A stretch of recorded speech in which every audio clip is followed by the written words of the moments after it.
A key pivotal part of my life was deploying and leading soldiers on the ground in Iraq, engaging with cultures who I had no understanding of. That kind of opened my eyes. What inspired me to join Best Buy is my uncle was a GM, the first black GM for the company, actually. When I started working for Best Buy, and what mattered a lot to me is being able to feel comfortable in my skin and who I was. I think diversity is vital. I think it's not only important, I think it's vital for growth. Building this inclusive environment where each of us can bring our full selves to work, I think is the absolute foundation of who we are as a company. If we hire people from all walks of life, from different upbringings, they'll be able to keep ideas flowing through our company. The work is more rich when you have different people contributing. Diversity comes from more than just race or color. It also comes in age, it comes from affiliation, it comes in status.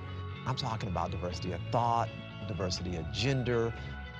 It's really just having the courage to have a conversation where we can be on different sides. Let's respect each other's side, and so we can understand where we come from. The thing that I like the most of what you said is to respectfully challenge people. I'm optimistic, but it's going to take work and time and commitment on your part, on my part. I think we'll know that we finally made it because we won't have to talk about it anymore. When you can just walk into a store and see it, when you can walk into an office and see it, I think that's when you know that we have gotten to a place where we need to. Let's talk about what's possible. If we get this right, let's imagine the kind of company we can build.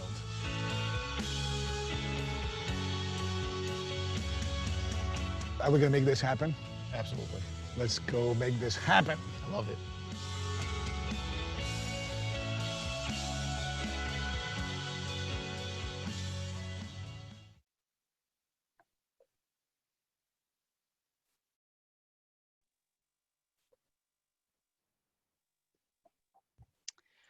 Well, hello, ladies and gentlemen. My name is Sean Wimberly, and Whoa, Sean, what are you doing? I'm getting our presentation started. Why? I see that, but do you think we should start that way?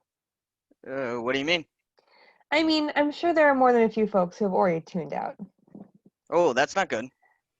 True. There are probably a few who aren't exactly sure what we're talking about right now, also. Well, we should probably shed some light on that then. That's true. We're here to talk about how to build a toolkit for workplace transition and gender identity support. And I applied a binary designation to everyone in my opening statement that, could have ostracized anybody that doesn't specifically identify as a lady or gentleman, and potentially may have caused some allies to tune out too. That's considered a very outdated greeting, and there are others to consider, like everyone, folks, you all, or even y'all. As a native Texan, that last one was my personal favorite. Can't count the number of times that I got in trouble for using that in school.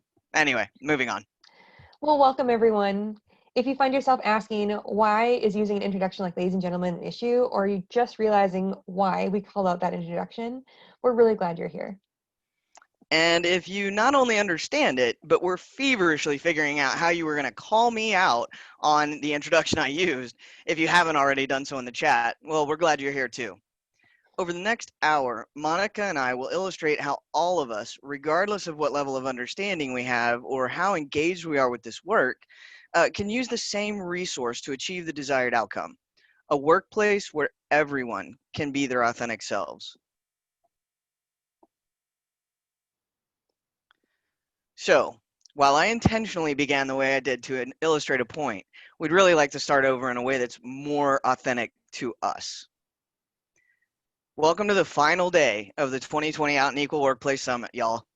My name is Sean Wimberly. My pronouns are he, him, his.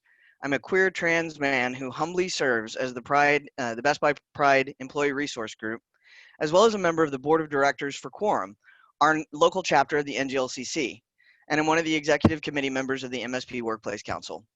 I'm married to an amazing person who loves and supports me through all of these challenging and rewarding roles, and I'm a proud chosen parent and grandparent. Hello, everyone. I'm Monica Brune. I go by she, her. and hers. For over 10 years, I've been in the corporate learning and development space and currently a senior manager of inclusive cultures at Best Buy. I have a ton of passion in developing foundational cultural and leadership competencies that help learners engage in bold, immersive experiences. Running towards fires of social change is something I do daily and something I get a ton of energy from. My best days are when I can help others lean into spaces of discomfort and inspire agents of change that drive organizations forward. I'm a member of the LGBTQI community. I'm a Patty dive master, a daughter of a Panamanian immigrant, a North Dakota native, an amateur macaron baker, and an adventurer with my partner, Tom. Plus, there isn't a chocolate chip cookie that I haven't met that I didn't like. I'm waiting for a moment to try those macaroons. I've got a couple for you, Sean, for sure. There we go. Now, imagine for a moment that you're my manager. What if I told you I'm gender nonconforming and my pronouns are they, them? Do you know how to support me? Do you immediately start bombarding me with a ton of questions?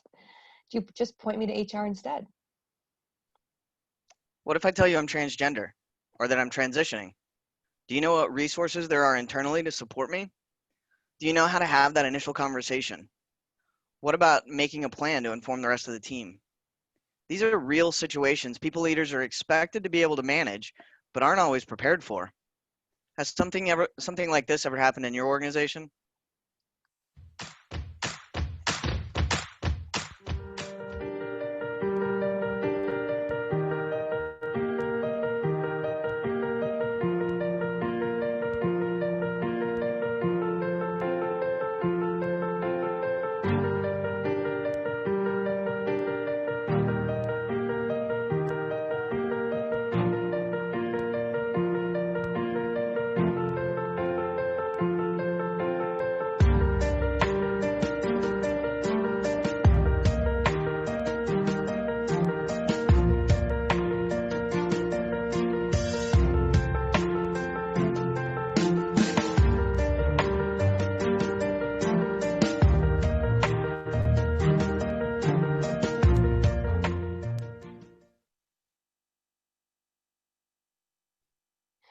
What if there's a single resource where we could get information about transitioning in the workplace?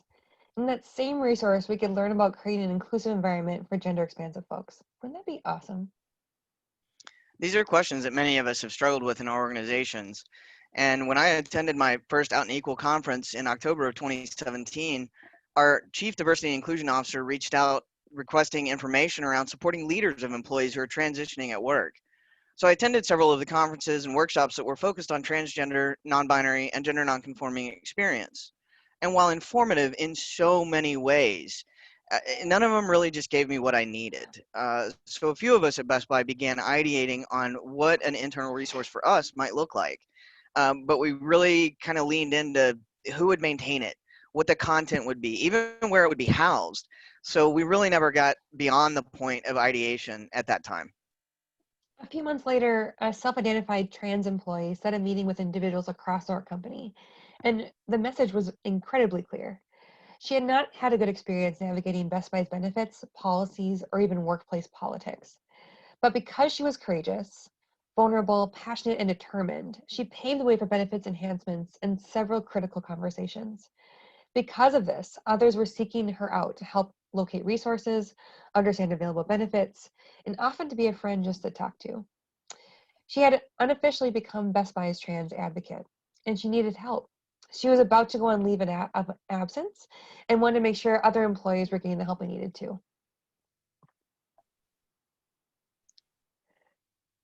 The ask was simple. Take what she had collected, put it into a usable format, and post it where all employees would have access to it. And we could have done just that, simply put a list of resources and called it a day. But that would have only scratched the surface of what our advocate had been providing our employees. You see, at Best Buy, our rallying cry is, let's talk about what's possible. We do that by following these guiding principles: be human, make it real, and think about tomorrow. Working within that framework, I had the privilege of managing the project to create and deploy Best Buy Transition and Gender Identity Toolkit. And today, we're here to share with you how we crafted the toolkit, what we learned from that process, how it's continued to evolve, and what our next steps are. Our hope is that each of you can take this knowledge back to your own companies and craft your own toolkit.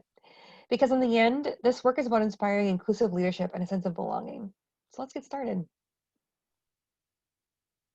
As the project began, we first had to assess where we were. We learned that we didn't have very many documents published to provide guidance to our people leaders or our employees about transitioning in the workplace, and we barely addressed non-binary gender expression. So the project team set out to address the needs of the employee and to provide guidance to our people leaders to support employees who are either transitioning in the workplace or a part of a growing gender expansive community.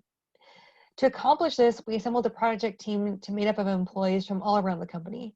It included areas like diversity and inclusion, HR business partners, our benefits team, our employee relations team, our rewards team, subject matter experts, and of course, our Pride ERG leaders. We defined specific areas of focus to create our initial work streams: framework, policies, medical benefits, the name change process, transition planning, and of course, a training and education program to go along with it. In each of these work streams, we listed out specific questions or known challenges that needed to be addressed. First, in framework, we knew this work stream had to focus on the information we brought together. At this point, we did not focus on where we were going to live in the ecosystem, but rather how we could publish it once we created it. Policies. Do we have policies that address gender identity and expression? What about our language? Is it gender neutral? We had to find these out and address it. Medical benefits. We had great benefits and even just enhanced our coverage, but now we are helping people find and comprehend what was being offered. A name change process. We called this one out specifically to address the complexity and challenges we were having getting names updated in our system, specifically preferred names. This was a system that didn't work very well even for legal name changes, never mind preferred names, and this became a priority as its own work stream. Transition planning. We didn't have any to address transition planning, so we were starting from scratch on how to set expectations and provide guidance for leaders and employees. And last and certainly not least, learning and training. While we knew there was a significant gap in this space, and the ideal state would be a robust training plan for all employees, we need to be very clear on how the toolkit would initially address this. We narrowed our focus to provide information to build foundational knowledge about transitioning and gender diverse expressions. We worked through each of these in the beginning of Trans Week in November 2018. We were ready for launch. Mind you, it was a bit of a soft launch because we had to be mindful of the retail holiday season. We sent targeted communications to corporate employees and future strategic field partners to introduce the toolkit and offer virtual training sessions. And we were prepared to have those conversations with the naysayers and those who would oppose us. So we proactively addressed how a person's identity is core to their beliefs. So even if your beliefs are different, we've all chosen to work for a company whose policies prohibit discrimination, including, among other things, gender identity and expression. So by choosing to be an employee of Best Buy, you choose to treat each other with respect, which includes respecting each other's identity. We further explain how intentionally misgendering or misnaming someone is in fact a violation of these policies. Now that doesn't mean that we won't offer grace to those who genuinely make the effort, but occasionally make that mistake. But for those who intentionally choose not to respect someone's name and pronouns, then as the saying goes, they can be promoted to customer. And you know what happened? We dealt with very few people who openly opposed what we were doing. In fact, the response was overwhelmingly positive. We began getting feedback from across the nation about how wonderful the toolkit is and how leaders had been waiting for something like this to help them. We even ended up communicating with some of our international locations about how we could help to support them as they created a more robust set of tools for themselves. And remember our unofficial advocate? Well, she returned from leave just a short time before we launched all of this, and so we were able to share with her what we were ready to deliver. And it was moving to see how truly amazed she was that her idea of a simple one-pager blossomed into such a robust toolkit. What we delivered changed that experience we illustrated earlier into something more like this.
Today, we are just 2 years shy of when we launched the toolkit. In these last 2 years, we have successfully completed additional work streams as part of this body of work that we fondly call Toolkit Phase 2. This included a name change process upgrade, a self-ID campaign initiation, and of course, an allyship educational series. And while we still have a lot of work to do to ensure everyone is aware that the toolkit is available, one of our, our senior leadership and our communication staff is doing everything they can to help make sure that the message is clear.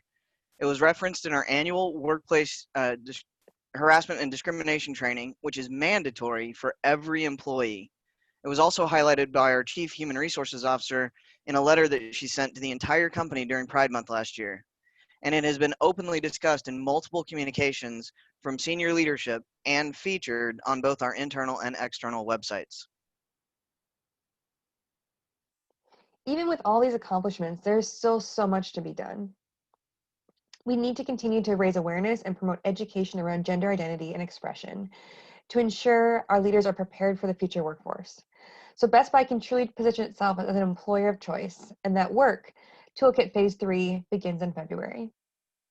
Creating a culture where everyone is accepted and safe is exactly what we at Best Buy focus on each day.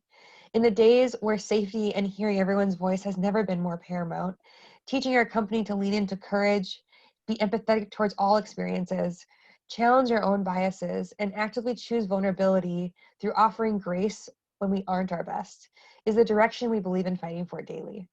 When we do this, we build a stronger culture that has a trust and respect for everyone, where we can be unapologetically ourselves and know that we'll be caught when we fall. This toolkit is one mighty tool to fostering this kind of inclusivity that we work for every day. But here's the work for today. We are going to be uploading documents into the files tab here on Pathable. I do apologize. We had some technical difficulties on my end this morning with some network issues. So I apologize that those files are not ready to go right now. However, they will be here shortly, and you'll be able to access those throughout the summit. But within the files that'll be there, you'll have a sample of the Best Buy Workplace Transition and Gender Identity Toolkit, as well as a template that you can use to craft your own toolkit for your organization. And what I mean by that is, as the illustration shows here, is we put together several of the different concepts and areas that we focused on for our organization, and then put some prompting questions in there. So you could go back and potentially look for policies. For example, if you have dress code policies, are they gendered? And if they are gendered, why are they gendered? Who are the people that you need to talk to in order to potentially make some updates? So those files will be available to you shortly. And again, like we said, this intent would be for you to be able to take that and craft a toolkit, a resource, an item that works best for you and your organization, and that's worded in a way that fits within your culture, within your organization, but also hopefully can prompt you to build a roadmap for what's next on your journey. If you already have several resources, as we had a few, but you need to figure out where to house them and how to put them all together. Hopefully this framework can help you do that, as well as identify things like we did with the name change process. That was such a complex issue that we had to set aside a separate work stream in order to address it. And we did have to secure IT funding in order to make improvements. And I'm happy to announce that we have done that work. We're actually in the process. We've been piloting the new updated name change program for the last several months and are getting ready to launch before the end of our fiscal year. So we're pretty excited about that because it not only impacts individuals who may identify as part of the LGBTQIA plus community, it also impacts individuals who simply want to be known by their preferred name, not their legal name, not the name that they were assigned at birth. I have several friends that go by their middle name. They don't go by their legal name. So it's a very far-reaching enhancement that we're able to do for all of our employees across the enterprise. Awesome. At this point, we want to make sure we do open it up for questions. If you have any, we would like for you to, if you had submitted any questions in the chat while we were presenting, unfortunately we weren't able to see that. I know we have Out and Equal staff here to help us with that as well, but if you've submitted questions in Pathable or through the chat, I would like to ask that maybe you go ahead and repost that so we have a better opportunity to see it. I'm going to go ahead and stop sharing the presentation so Monica and I have a better opportunity to engage with you via the chat.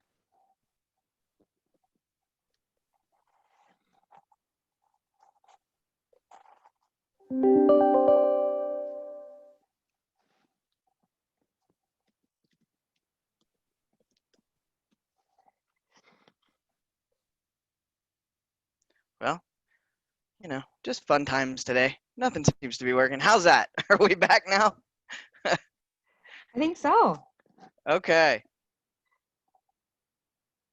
Looks like we do have some questions in chat. Sean will be uploading the template to the Pathable files here just shortly. I know there's a couple questions about when it'll be up, so we'll get up here very quickly. Yeah. If it wouldn't cause me to leave from this current environment engaging with you all, I would do it right now. But what I will do is, you know, you have my word that I'll upload it here as quickly as I can, but it will absolutely be today. Yeah. Sean, there's a question I think you would be great to answer. It says, was there any opposition or challenges that you faced, and how did you handle them? Say that one more time. Were there any opposition or challenges that you faced, and how did you handle them? You know, we like I said, we faced very little. It was surprising because we really did prepare ourselves that we were going to get some backlash. And one of the things I really want to highlight is the project team that we pulled together. The individuals that we had in the space as we worked through this were very intentional, because they were able to not only gain some education of their own if they weren't very well versed in the LGBTQIA plus experience, and those are the individuals that I'm specifically referring to from HR and diversity inclusion, and some of the individuals who understood policies, like that was their work. We were able to bring everyone together and help to explain why this was so important. And what an incredible benefit came out of it is that by having these inclusive conversations, by improving the cultural competency of our allies and our our straight friends, we were able to create more advocates for our cause, and we actually saw people start to question their misconceptions about other identities as well. So it was a huge benefit in many ways. What little opposition we did face, we centered ourselves around respect and respect for each other. We've chosen to work for a company that holds these ideals and holds these values, and stands behind the fact that everyone can bring their authentic selves to work. We centered ourselves in that. The only way that everyone can bring their authentic selves to work is if they can be identified the way that they identify, not the way that somebody else perceives them. Great answer. There's also a question earlier in the chat. It says, I completely agree with going with ladies and gentlemen. How do you deal with the perception that other greetings like folks or y'all are supposedly unprofessional? I love this question because at Best Buy, we have one of our guiding behaviors is being human. And what we've done with that is allowing everyone to show up exactly how they want to show up. And ladies and gentlemen is by nature exclusive. It excludes people that do not fall under either one of those, and completely takes out a certain population of our employees and of our community. I would always lean into that rather than saying something is supposedly unprofessional, because when you say folks and y'all, it actually breaks down some barriers. It breaks the ice, and it says this is now a conversation and a dialogue I can be in versus a presentation, right? Ladies and gentlemen feels very, stuffy, if you will. But when you break that down, you actually bring in a more human element to it, which we very much welcome at Best Buy. So a great question, but I would always err on the side of inclusivity versus worrying about if you're being professional or not. Yeah, absolutely. And if somebody is adamantly opposed to using something that they perceive as unprofessional, such as folks and y'all and all of that. Go with everyone. Go with welcome colleagues. Welcome, depending on your audience, obviously, but welcome colleagues, welcome friends, welcome, Great. peers and leaders. And there's a lot of different nouns that you can use that does not have to designate any sort of binary designation or be exclusive in any way. I saw one about, I kind of scrolled up, how to Welcome address potential humans. customers' concerns and working with a trans Best Buy employee. The question is, so does Best Buy's transgender toolkit address how to, yes. And in the template, we actually call that out, that you should look to your own organization's code of conduct. Does your code of conduct or code of ethics address customers, suppliers, vendors, and ours does. And our customers, suppliers, and vendors are expected to hold the same standard of respect and abide by our non-discrimination and harassment policies. Therefore, we have the leverage if a customer is inappropriately addressing or disrespecting any member of our staff for any reason. Our leadership has the support to step in and make sure that that experience is negated as quickly as possible, and to support the employee, in any way that they may need, depending on how traumatic that potential experience could have been. And Rick, I very much agree with you. No one needs revenue that bad from a customer if they don't respect our people. I 100% agree with that, and I know our executives do as well. One great question that I had up here is, what would be some arguments that I can use to make the business case for other people to join the team to make these guidelines? I have a sinking feeling that I'll have to do much of the legwork of a frontline employee, and that wouldn't be as effective as your team at Best Buy. This is a huge question, right?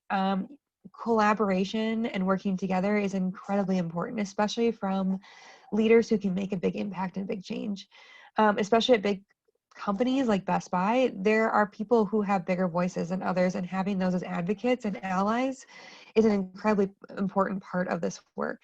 Don't think, though, that you are an army of one. There are a lot of people that surprisingly, I know Sean will have this same expression as well, that are here to support and drive this, even if they may not have talked about it before.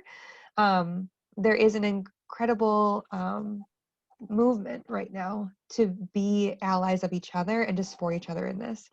Sean, was there any key movements or changes that you did to gather more support for the toolkit, or anything that, it went from our trans advocate to the larger enterprise? Was there a substantial change that happened to do that? There really wasn't. What we lean into is that we were able to get permission to share a few experiences.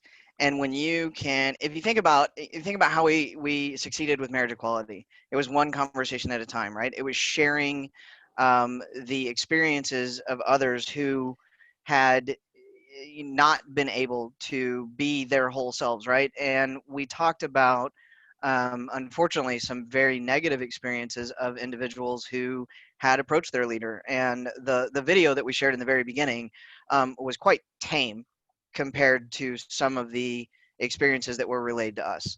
And when we were able to share that with our senior leaders, particularly those leaders who had already made statements about how our employees were the top of mind, that everything we do needed to be centered around our employees, we were able to engage them. Our executive sponsors of our Pride ERG group were quickly leveraged.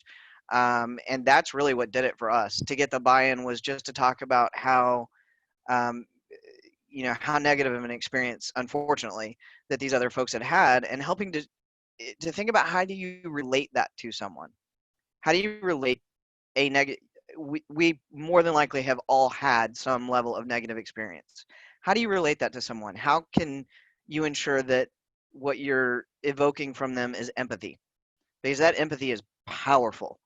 Empathy will drive people to make changes because they don't want to see people, unfortunately, be treated badly in any way. And just another note on empathy. If anyone has seen Brene Brown's work, There's a great video actually that she has on empathy versus sympathy and the difference that empathy can really make on someone's and anyone's experience, especially the perspective taking and perspective sharing. I think there was a question up north on the chat that talked about what if someone comes at me with, well, that's against my religious beliefs, things like that.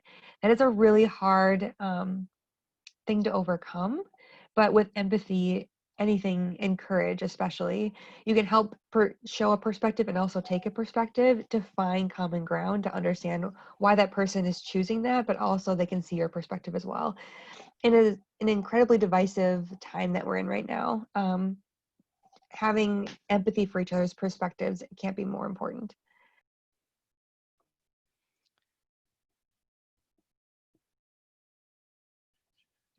Hard data to support a business case. Okay, so we had, do you have any hard data to support a business case? Was it necessary? No, we did not have any hard data that we could really put in front of folks other than, you know, talking about the cost of losing an employee, the cost of retraining somebody in a position that is critical to our organization. It's the same arguments that you can make for the retention of any particular, you know, talent are the same arguments that can be made for this.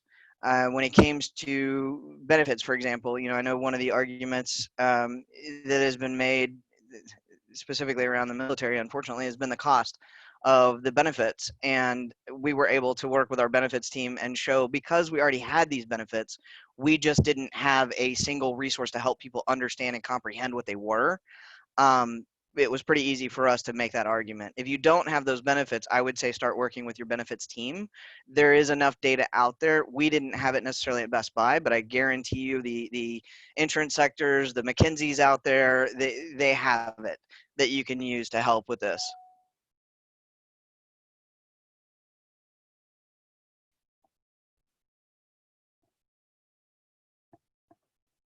Are there any other questions that anyone had?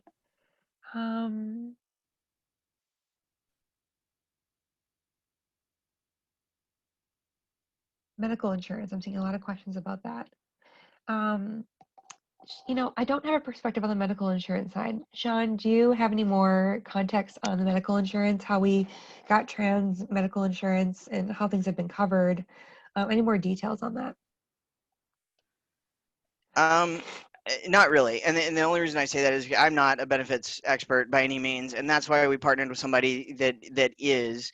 And if you have a benefits team on staff, then there are folks that you can reach out to. I know, you know, I don't want to necessarily offer up another company, but I've seen some great workshops by other companies like Dell, for example, that have done some extensive conversations around medical benefits themselves. And I don't know if there are any other workshops that were presented this time, but because you have that great benefit of being able to access Out and Equal now for the next 3 weeks, I would certainly look through the full agenda and see if there's anything that's more specific around benefits. But if you do want to reach out, you can connect with Monica or I via the app here, and I can certainly see if I can point you in the right direction for anyone. But yeah, I'm not a benefits expert, unfortunately. Yeah, Sean and I are happy to connect you with anyone from our benefits team to talk about, you know, just at a very high level about maybe what our process was or any advice. But I think first would be going to your own benefits team and asking the question how that process would work to look at a new offering for health insurance. Oh, that's a great question. Does a toolkit provide examples of how that conversation with a customer and help transitioning an employee prepare in advance for the conversation? Sean, do you have any thoughts on that? We don't go into like scenario kind of examples within the toolkit. However, we do talk about like the initial conversation with the employee, initial conversations with coworkers, and what we do within the customer section is again, we point back to our, I should step back. So the toolkit itself is not meant to be like the source document for our policies, but what it is it's a collection to easily point people to where those source documents live. So within that customer section, it's a customers, suppliers, and vendors section that points to our code of ethics that people can then, people leaders can use that in order to support their employee through that situation. Now, that's not to say that we have specific like transgender or transitioning in the workplace or gender identity conversations, but Monica, you can speak to this. We have a lot of leadership training out there available for soft skills and how to interact with kind of, unruly customers, if you will. So it's more in general, not specific to this. Right, and de-escalation training has been a huge part of our focus in the times of COVID, in the times of incredible divisiveness of people. And how do you take, we have great trainings on how to take from, a very escalated, and then how to take that down into a place where you can actually have common understanding and common ground. So it's very much adaptable to situations like this, not a question.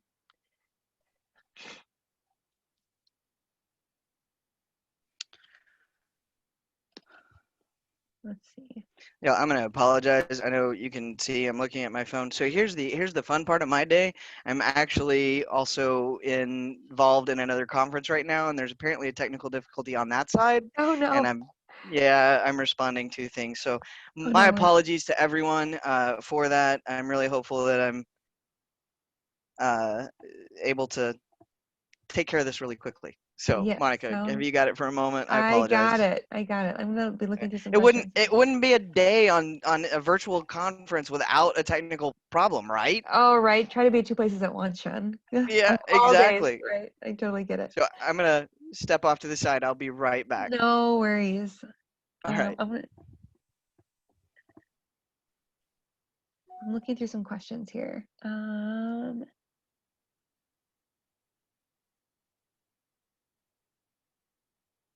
Oh my gosh, Jess, talking about trans coverage and paying so much out of pocket. I'm so sorry I had to go through something like that. Totally something we should be covering.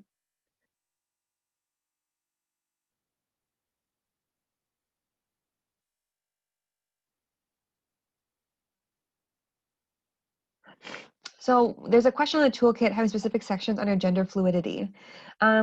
This can be something you can add to your toolkit, but this is something that we talk about overall at Best Buy as part of our identity expression. And it doesn't matter if you find yourselves fluid or you find yourself trans, or how that connects together is that you can be unapologetically yourself.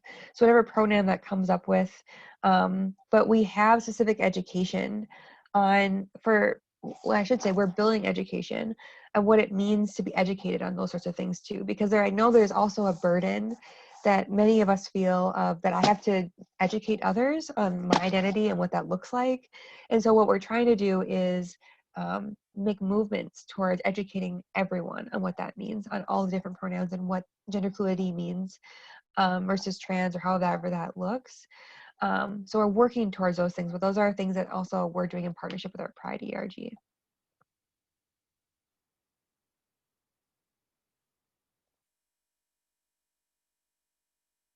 How does Best Buy manage pronoun selection visibility? Yes, we do email signatures. It's all of our email signatures are the different pronouns that we have.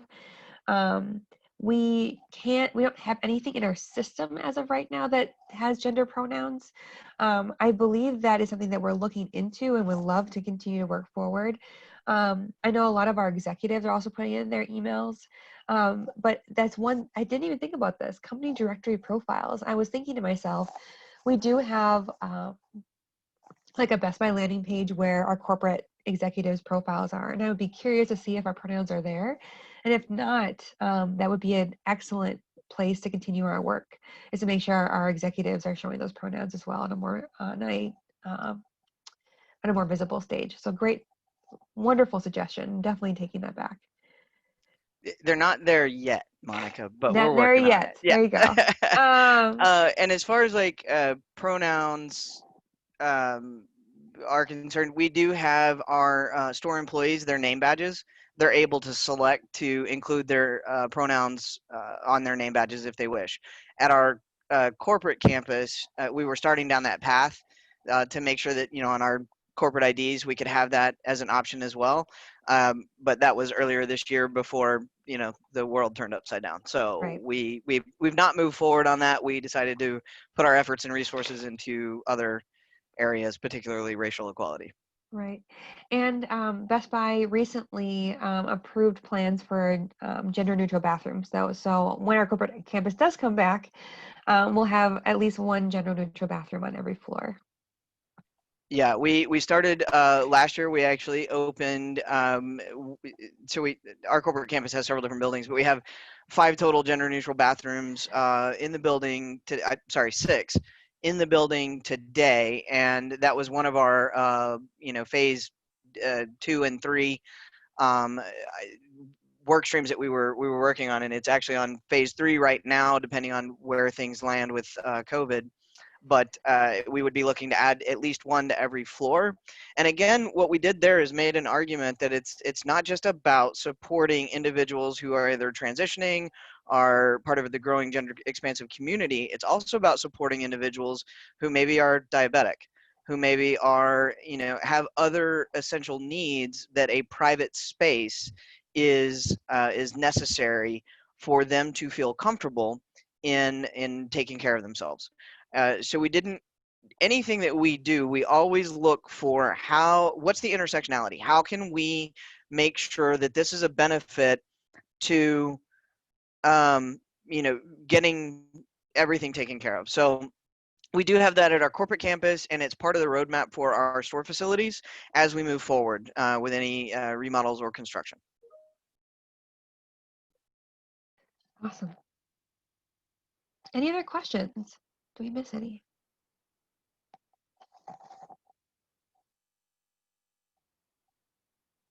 Let's see. Um, Was there any reference used from international or other standards? Did you link to any other advocacy or support educations? Okay. So full question. When setting up the toolkit with all the right information, was there any reference used from international or other standards? Because Best Buy is not quite the global footprint that many other organizations have. We are international in just a couple of other countries. With respect to Canada, for example, Canada has a much different medical system than we do in the US.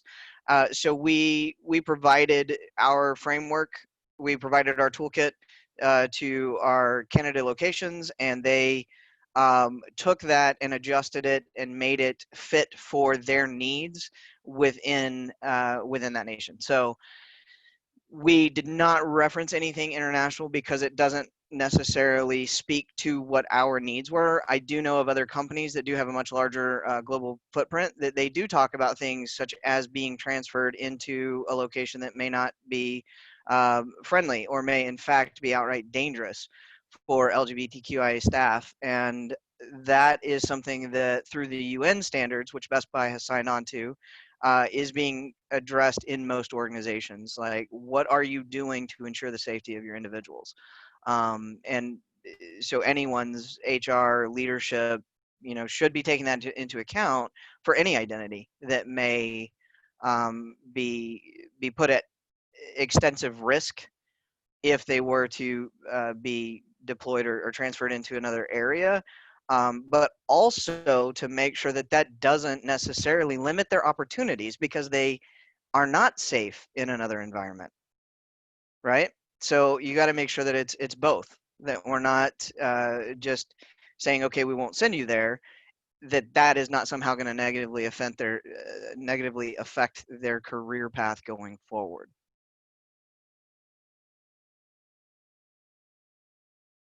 Let's see. and Sean, I'm not sure of this answer, but it's a great question. Do we call the bathrooms gender neutral or family flexible? Or what is the... So we actually call them all gender. All gender. There's no real label on that's one of the things we went back and forth several times, and I know many people have, on what does that look like, right? What does the signage look like? And what we chose to go with is simply imagery. What's in that facility? And for specific ADA reasons, we ensured that it had the ADA symbol as well, that it's an accessible restroom. And I got to tell you, folks, the amazing thing about that is having those facilities at our corporate campus actually enabled us to hire folks that we might not have otherwise been able to serve should they have come to be an employee of Best Buy. Individuals who had specific ability needs or disability needs that needed to be met, and our current existing facilities would not work for that. So there's an additional benefit there that you now have broadened your candidate pool to include individuals who, you know, the common facilities would not serve. Robin, you had a question about onboarding new employees who may have some but not all transition actions completed. Do you want to give me more context on that? Because my initial answer is of course. Like it does not matter at what point in your transition journey you're in, you're always welcome at Best Buy. But I have a sneaky suspicion you're asking a little bit something different. So if you want to add a little bit more context, I'd love to address it. Yeah. And if you would prefer to reach out to have a different one-on-one conversation, please do. Absolutely. Our benefits are available to our employees. I'm not an HR professional right now, so I don't want to say it wrong, but all the benefits are available to our employees who meet the criteria to have them. And what I mean by that is we may have a few different benefits that are available to part-time staff versus full-time staff, right? Not when it comes to transition services, but vacation and those kinds of things. So depending on your eligibility level, whether it's after 90 days or whatever the case may be, you end up receiving all of those benefits. So regardless of where you are in that transition process, if you were to come to work for Best Buy, as soon as you meet that eligibility requirement, all of those benefits would be available to you.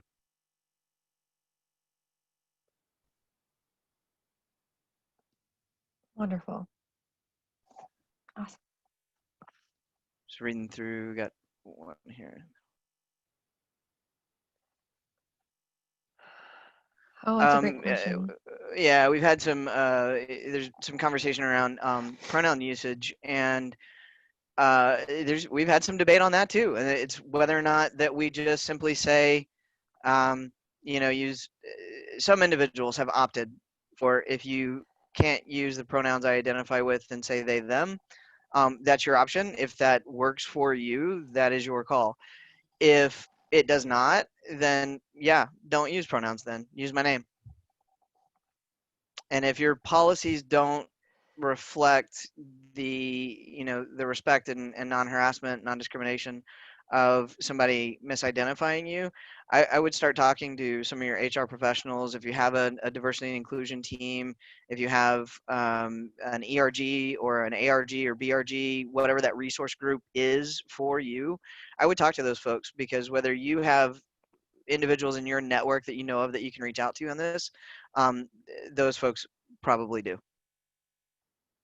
And at a minimum, you can get a group together to start having that conversation about what does that look like and how can you affect change within your own organization. Mm-hmm. Sometimes it's not overnight. I'm definitely gonna, you know, tell you that we spent 6 months putting this toolkit together. It was, and again, we had a great starting point from our unofficial advocate that had pulled a bunch of these resources together and just had like a page of links. So we had a really good rough draft, if you will. We had a good outline that we were then able to take and build a more robust toolkit for.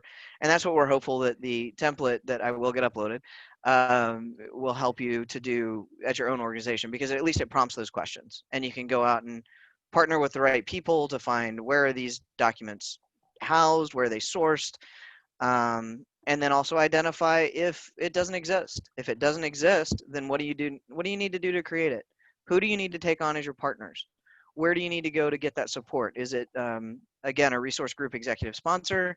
Is it, you know, somebody that's within your own sphere that you can talk to, who has who is in a leadership position? You know, those are all the recommendations I would make for you. Robin, thank you for adding more to your question. What my response to your question, which is, Does your company have resources to make sure trans employees can still access medical resources without involving the team or involving legal resources? My perspective at Best Buy, everything is very private. So if someone wanted to go through a transition, that is very much their journey. If they wanted to involve someone at Best Buy, whether it's an HR business partner or a leader, that is totally in their court, and is something that they want to choose. If an employee wants to take a leave of absence, there is no reason to say why or anything like that, especially if they're going through larger changes in their transition journey and need some time away. Especially in a remote time, and Best Buy, even before COVID, was very open and flexible to working from home. So even if you didn't want to be in the workplace as you're going through that, is very much welcomed. So yes, my answer is we want to make sure it's incredibly private, but I am very hopeful that your company can also do the same for you. Like you said, if you've already done it, you've already legally transitioned before coming on and you want to continue your journey, like that should be an incredibly private thing. And I hope that you have someone you can go to as an advocate or an HR business partner or someone to say like, hey, I need to access these things, but this is not something that I want to share, nor should you have to share, because it's very personal in that way. Yeah, But and Sean and I are happy to talk to you about any of those things and navigating those conversations or anything like that too. a couple of things we call out in the toolkit often in just about every section is confidentiality, and how anyone who discloses their identity to you should be maintained in the utmost of confidence. It is Absolutely. up to the individual to share their story. It is not up to you.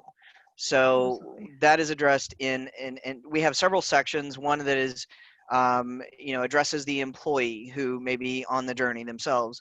Another section addresses the people leader, and another section addresses coworkers, and another section addresses customers.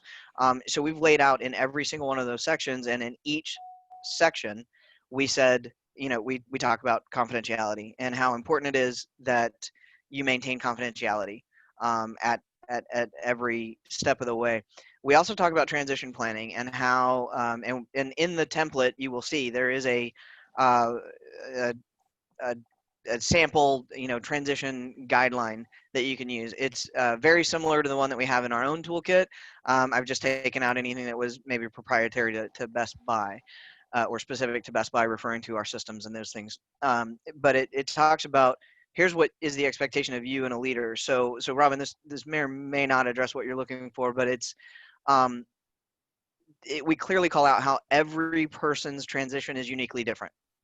Every person is going to want to have different triggers pulled in order to ensure that they can successfully socially and medically transition. And so I would say take a look at that and see if maybe it's helpful to you to be able to have that conversation with your leader to say this is what I need from you.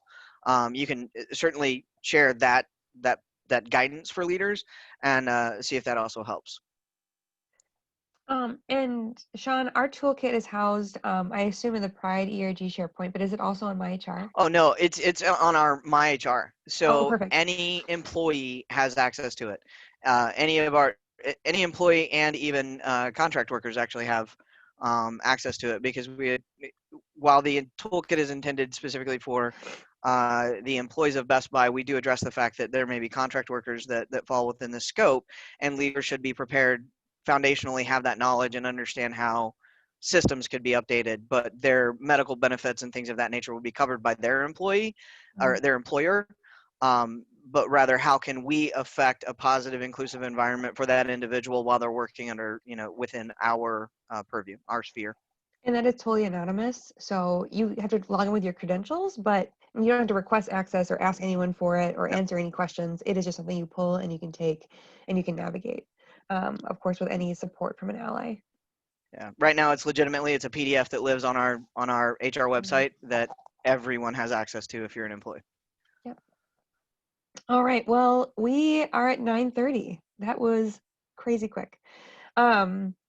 I am happy to provide my email, and I'm going to put that actually in the chat. If anyone has any questions, I'm happy to field it for Sean and I as well. put it right. Oh, Well, and I would say connect with me via the Out and Equal app is probably the best. That way I can make sure it doesn't get buried in the email box that has been neglected for the last 5 days while I've enjoyed this summit. So yeah, if you connect with me on the app, that would be fantastic. And then like I said, I'll have those documents uploaded by the end of the day, and really hopeful that they'll help you in wherever you find yourself on this journey, wherever your organization finds yourself on this journey, and looking forward to the rest of the summit.